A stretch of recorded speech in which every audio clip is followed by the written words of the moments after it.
سر الإله مصونه يا قلب ما هذا شعار متيم ولعل حال بني الغرام فنونه. Bismillahir Rahmanir Rahim. Assalamu alaikum wa rahmatullahi wa barakatuhu, and welcome to One Life, One Book, the program in which we'll be discussing the tafsir of Surah Rahman. And if you've been with us through all the episodes, you know that this program is going very well and that we're alhamdulillah through not most of the surah, but a good portion of the surah. Inshallah, we'll be continuing with our tafsir and our explanation and our commentary of Surah Rahman and the meaning of Surah Rahman, and of course the benefits of Surah Rahman that the viewers like you will be getting by giving us your time, by spending time on the Quran with Hadi TV and without Hadi TV. Just before we begin today, I would like to mention a hadith of our Prophet sallallahu alaihi wasallam. We take our Prophet to be sadiq and ameen, truthful and trustworthy. So when he says something, when he gives us an advice or he gives us good tidings, it is something that we must take as something very serious and something very beneficial and something deep within our heart and very close to our heart, that this is something that will happen, inshallah, for us if the Prophet has mentioned it. And we see that he tells us in the hadith to Salman that some of the benefits of the Quran are, for each letter that you recite in the Holy Quran, there will be a nur for your sirat. For the sirat that we are going to encounter on the Day of Judgment, there will be nur for each letter that we recite. And after the letter, we come to find out that the Prophet says for each ayah that we recite, there will be 1,000 huris given to us for that. And even beyond each ayah, for each surah, we find out that Allah will grant us the sawab of a prophet. So, as we know, we get the sawab. The Quran is different than every other book. For no other book do we get sawab just by looking, just by being in the presence of the Quran. There's no other book in which we gain benefit but the Quran only.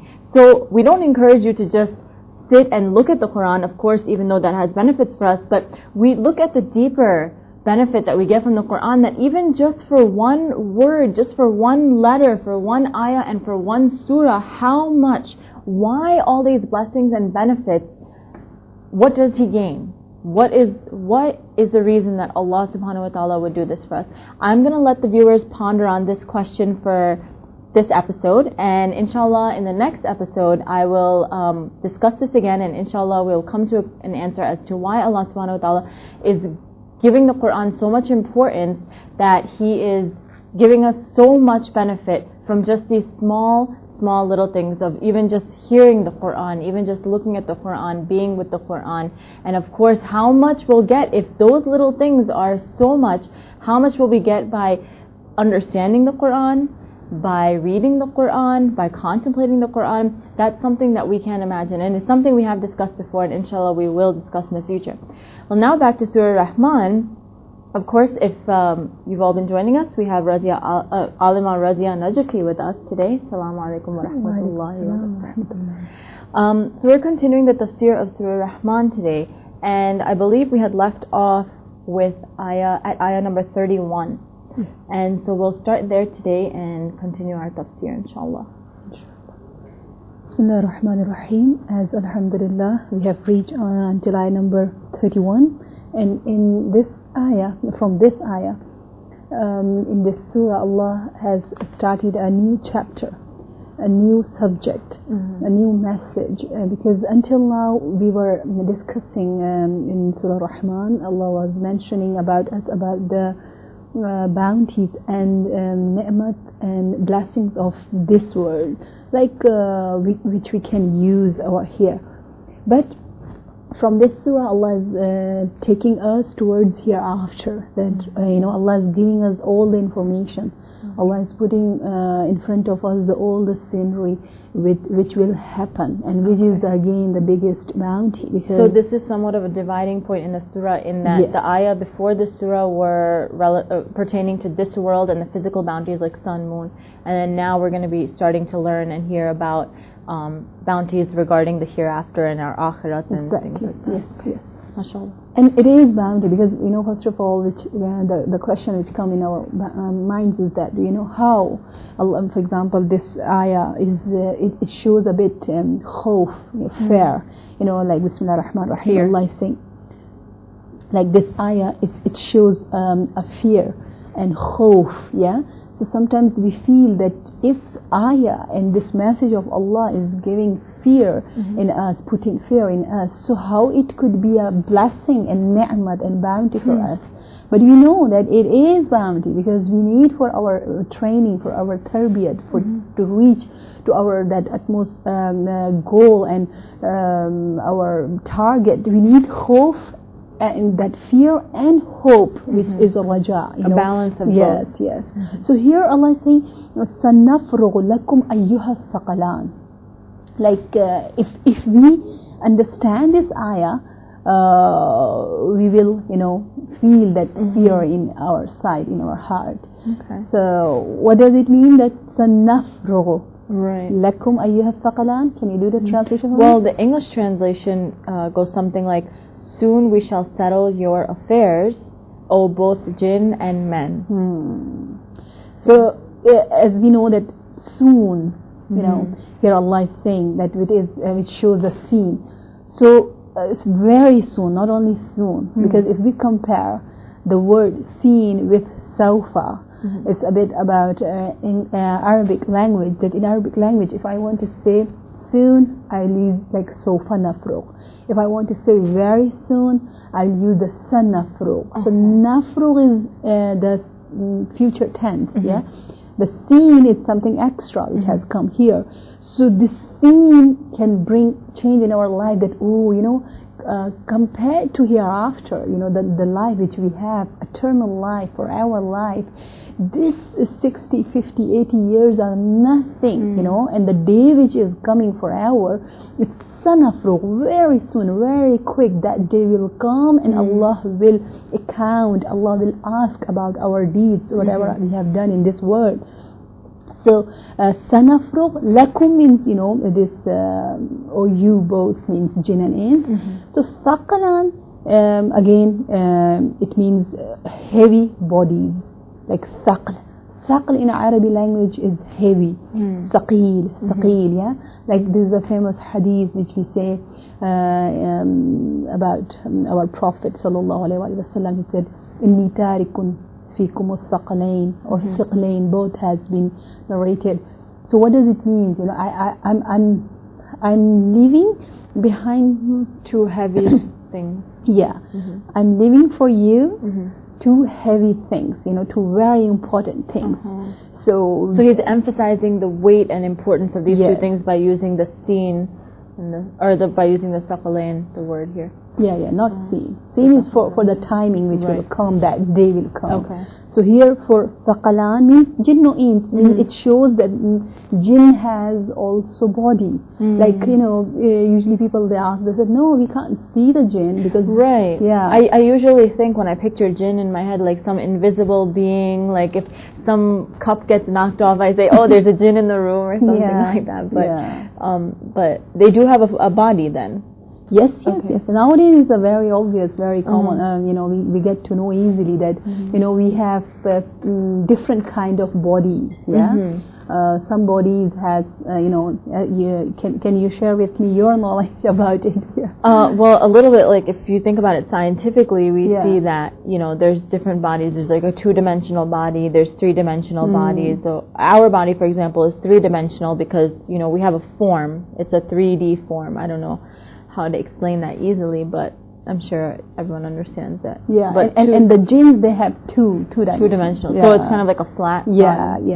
So that's why they are very, like in Arabic we said they have latif body, we have kathif body. So that's why they can cross all these obstacles and walls and whatever is in a barrier easily. But they have body still. So that's why there are many, we can say, a resemblance between us and jinn. We have like for both of us, Allah has send the messenger, prophets. Right. Both for both of us, we have some kind of responsibilities Allah has sent. Taklif. So, just as a side note here, Prophet Muhammad was also sent for guiding jinn. Yes. That's why we have one surah Jinn, and even in other surahs they said when they get to hear Quranic verses, especially about this Surah Rahmaan, we have mentioned that the first answer which our Prophet he get from this ayah فَبِأَيِّ آلَاءِ رَبِّكُمَا تُكَذِّبَانِ about Surah Rahmaan, that was from jinn. And he said to companions, look, jinn, they used to give beautiful answer and reply of this ayah, why you people are not giving? So that means they can understand, they can reply, and they have that ability. That's why we said for them Allah, there is Jannat and Jahannam, heaven and hell. For they have mu'min and kafir and munafiq, believer and disbelievers, as we have in human So pretty beings. much the same things as we do. They have in their yeah. community also. Yeah, and other lot of qualities are common between us and them, and one of them is body. So we have body, and why Allah said thaqalain, it's very important, like the real weight, which the jinn and ins they have, that is their responsibility. Like they are accountable. They are they can bear something. They can take something, some responsibility, because they have that intellectual. They can understand. They can take the message of Allah. That's why they are heavy. So weight in ilm and in knowledge, that is important, not in body. You say, oh yeah, she is so tall and very powerful and brave. That doesn't that much. That is not a big deal. Big deal and real weight which Allah wants from us is the weight of ilm, weight of nur and hidayat. And so one question that arises in my mind, and probably the viewers as well, is that why in this verse is telling us that once we have completed this work, we will attend to you. Once we have completed whatever work Allah is doing, then He will divert His attention to you. But that conflicts with another verse in Quran that tells us that, because we know that Allah is able to do everything that He wants at any time. It's not like He has to finish one thing and then become free and then He can work on something else. He does, like His attributes tell us that He can do anything He wants at any time, and He can do 1,000 things at one time if He wants. So why is this verse saying to us, we will attend to you, or we will finish our work and then attend to you? What is the wisdom behind that, or the real meaning behind that? Very important question. Well, as we have told you before, that in Quran, some of the verses of Quran do tafsir of some ayat. So here, as you, mashallah, the question has come in your mind that sanafrugu, what does it mean? Like Allah is saying, I will make myself free from my the work which I was doing before. Then I'll come to you and I do your hisab kitab. So other ayah is saying in Quran, la yashghuluhu sha'nun an sha'n, like nothing, one thing does not stop Allah from doing another thing. So nothing can make Him stop, nothing can make Him mashghul, and here Allah has used the word shaghl. So the answer is, as we know, that in our Arabic language, here Allah wants to show and Allah wants to stress on this topic about hisab kitab, and Allah wants to emphasize, like Allah wants to say that the complete attention I will give on your a'mal and deeds, even the specific very very tiny amal, whatever, فَمَنْ يَعْمَلْ مِثْقَالَ ذَرَّةٍ, I will ask about that, and I will give you the reward and punishment, whatever about that. So be aware, be conscious about it. So it shows just because of ta'keed, like emphasize. Just otherwise, the emphasizing point here. Otherwise, definitely we know that nothing can stop Allah to do another thing. Okay, so that was verse number 31, and 32 tells us. So this is an ayah that gives us that khawf, that fear that, something very soon, like we think, whenever we think about Qiyamah, we think, oh, it's far away, it's going to come one day, we don't know, and this and that, and inshallah, I will, maybe tomorrow I'll do this extra namaz, and next time I'll do this and this and that. But here we are finding out that Allah is saying, soon, just like that. Yeah, you're at this point, it reminds me one hadith which says that most of the hellish people, people of hell. Yeah, most of the people of hell, they are those who used to say in this world, sawfa means inshallah. And usually I say to my friends that don't say inshallah, because inshallah means if God wills. Yeah, if God or Allah wills. So Allah's will is there, but insha'at, like hina. Like if hina, she wants, if he wants, she can do it. Allah definitely for good wants deeds, you to do it. there is Allah's will. Of course. So if we say, like, for example, sometimes we say, inshallah, I'll do the tafsir of whole Quran, before 2009 or 10, but we can't. Inshallah, after a month of Ramadan, inshallah, after a month of Muharram, the Hadith and that. But then, that's why we have to do whatever we want to do it today. Now, do it today. Don't wait till tomorrow, because we might not even be here tomorrow. We don't know when is the time for our maut and our death, so we can't put off these things. Not for tomorrow, not for next moment, we don't know, next hour we don't know. And that's why the hadith says that that long wishes which we have in our life is the biggest enemy of our goal and purpose of life. Because I say, inshallah, when I'll finish this job or this degree, then I'll buy this and that. And then in this kind of wishes which we have made in our life, it can make us away from Allah. Tul al-amal, it has come a lot in Imam Ali alayhi salam's sayings and in Quran too. It says that for worldly stuff we have long planning, very. And for hereafter, or for our spirituality, we don't have good planning, but just we are delaying. We see in this verse, we should get both fear and hope in verse 31 of Surah Rahmaan, that soon this day is coming. Let's take the time that we have, the moments that we have today, in the next minute, in the next hour, to inshallah continue our deeds and to do good, because we know that Allah is going to take that account so soon, and that we need to be ready, and we need to not procrastinate and wait for another time that we're going to tell ourselves we're going to do something or not do something. So inshallah, let's use this verse as a practical stepping stone in our life to practice Islam in the daily sense. And this is a great bounty, and that's why after this ayah we have our, of course, core of the surah, which is فَبِأَيِّ آلَاءِ رَبِّكُمَا تُكَذِّبَانِ, and our reply as usual is لا بشيء من آلاء ربنا نكذب. So we do not deny this bounty, inshallah, and nor do we deny any other bounties that we will be learning about in this surah. Inshallah. So that then brings us to verse 33 of Surah Rahmaan, which tells us, يا معشر الجن والإنس إن استطعتم أن تنفذوا من أقطار السماوات والأرض فانفذوا لا تنفذون إلا بسلطان. This is the continuation of that last ayah. It shows the same message. Allah is talking about hereafter, about the day of judgment, and even about this world. Even Allah is saying that Ya ma'ashar al-jinn wal-ins, oh you, the assembly or the group of the jinn and ins.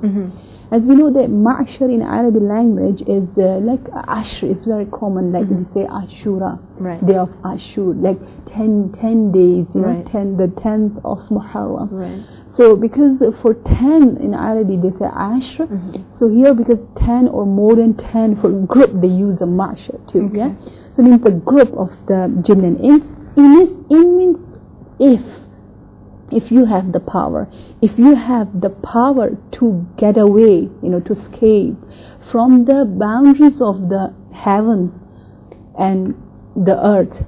إن استطعتم أن تنفذوا من أقطار, means the boundaries of the heavens.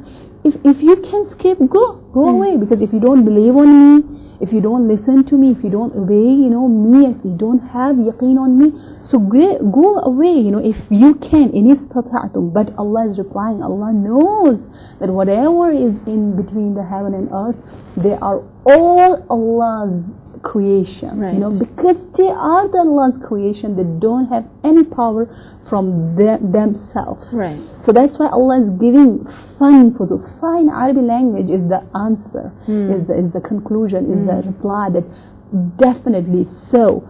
فَانْفُضُوا, you go, but لَا تَنْفُضُونَ, but you can't escape. Except, but with the authority of Allah. If Allah wants, then you can. Otherwise, you can't.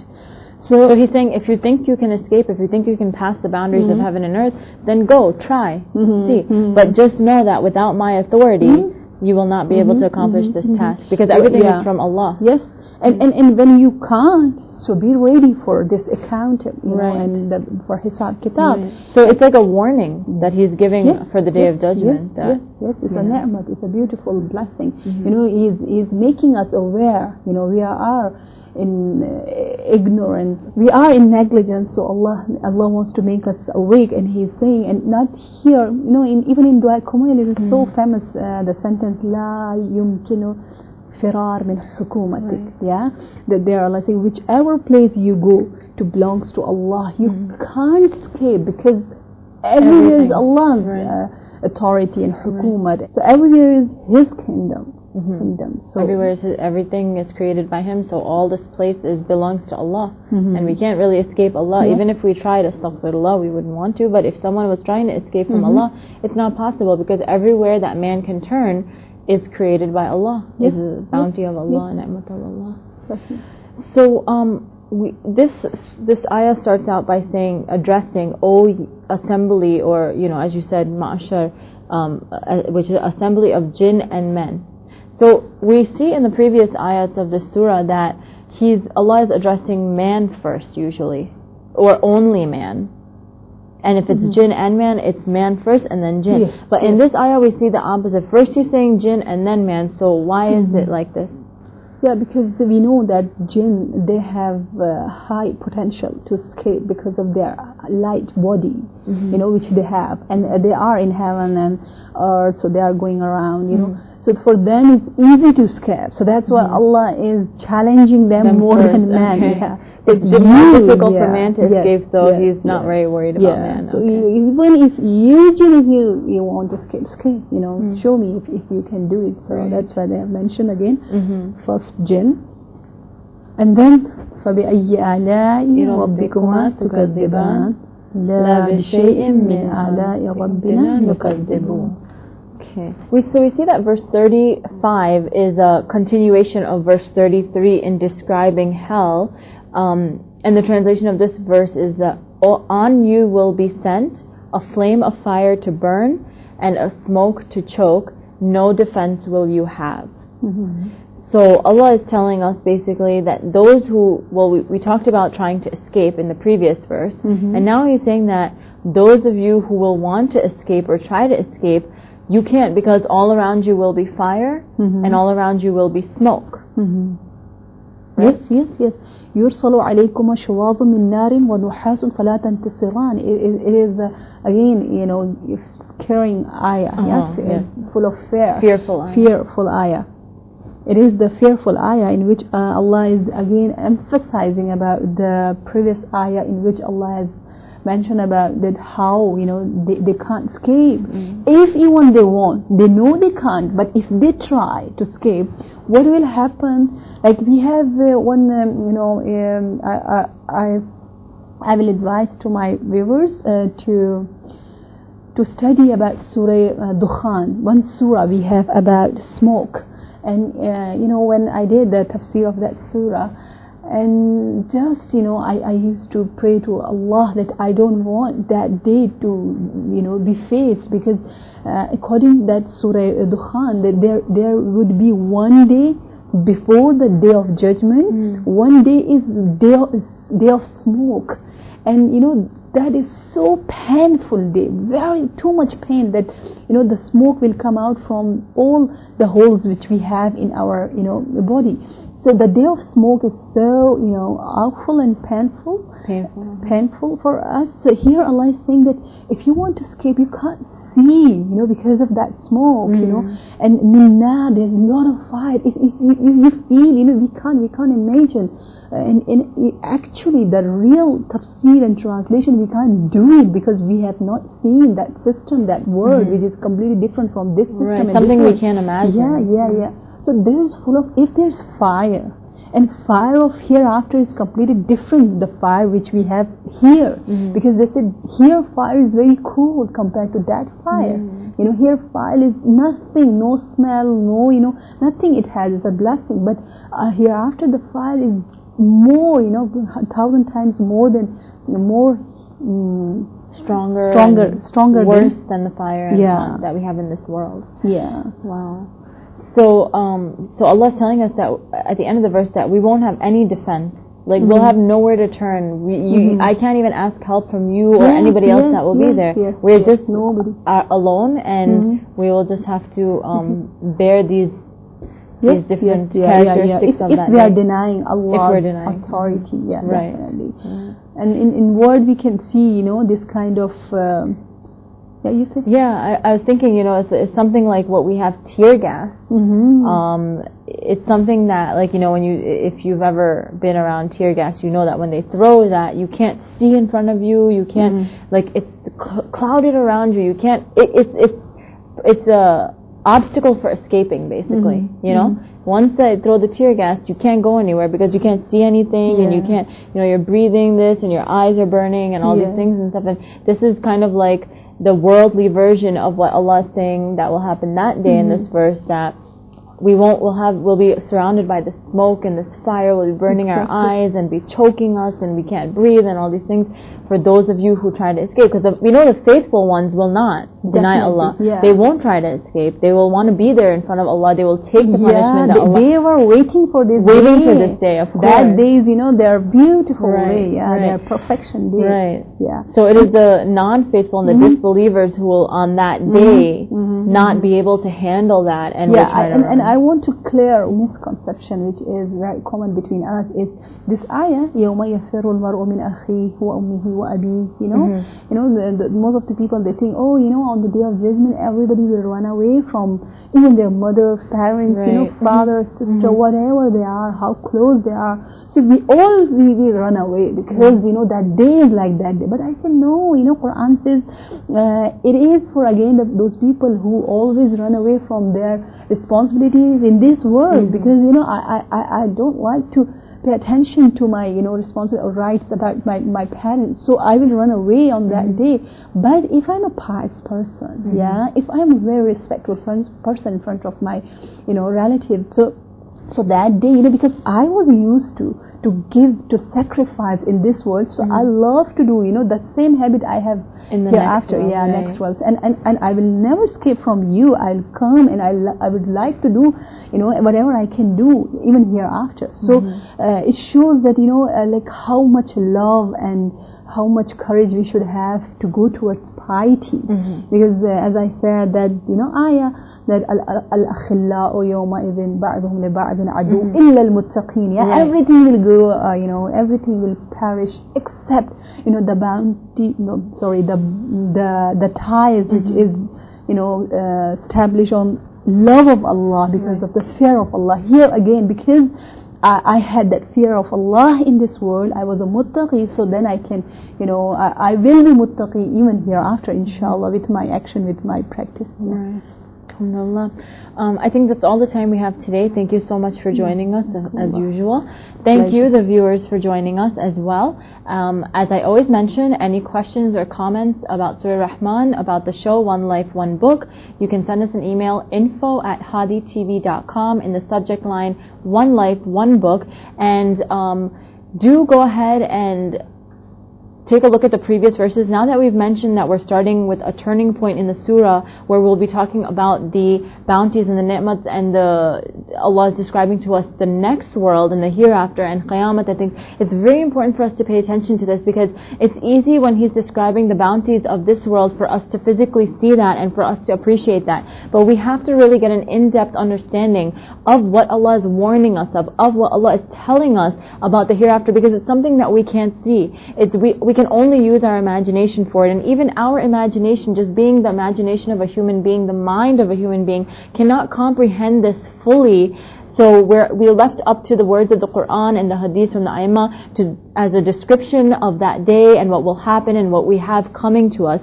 So inshallah, it's very important for the viewers and myself, of course, I'll be paying attention from this point on in the surah, even a little bit more in depth, to know what it is that will be coming to us in the hereafter on the day of Qiyamah, and what it is that we're given time in this world to make our deeds and our refraining away from sin and doing all our good deeds. For what? It is for this part of the surah that Allah is telling us everything that we're doing is for this time to come. So inshallah, we hope you join us again next time, and we'll see you on our next episode of One Life, One Book. Thank you. Wassalamu alaikum wa rahmatullahi wa barakatuh.